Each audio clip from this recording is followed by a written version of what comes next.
نبی کریم صلی اللہ علیہ وآلہ وسلم نے جب فرمایا کہ ہمیرا میرے لیے بھی کچھ پانی بچا دینا، تو سیدہ عائشہ صدیقہ نے کچھ پانی پیا اور کچھ پانی بچا دیا۔ نبی کریم صلی اللہ علیہ وآلہ وسلم ان کے پاس تشریف لے گئے اور انہوں نے پیالہ حاضر خدمت کر دیا۔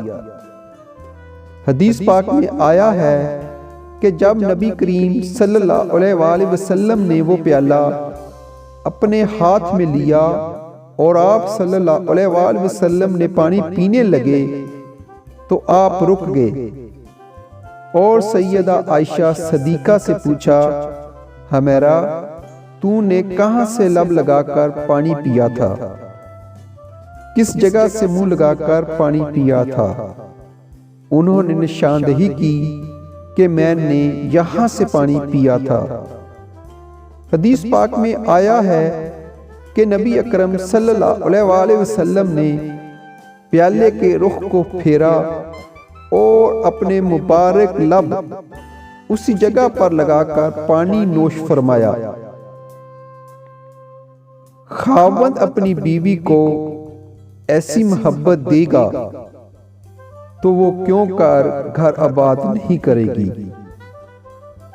آپ سوچئے کہ نبی پاک صلی اللہ علیہ وآلہ وسلم حضرت عائشہ صدیقہ سے کتنا پیار کرتے تھے، اور ہم کو بتا گئے ہیں کہ اپنے گھروں کو آباد کرنے کے لیے ہم کو اپنی بیویوں سے کیسے پیار کرنا چاہیے۔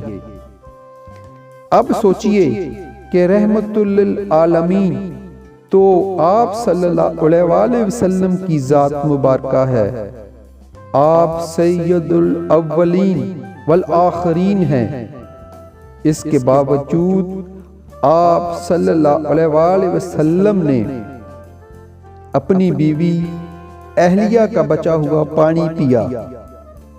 ہونا تو یہ چاہیے تھا کہ آپ صلی اللہ علیہ وآلہ وسلم کا بچا ہوا پانی وہ پیتی، مگر یہ سب کچھ محبت کی وجہ سے ہوا۔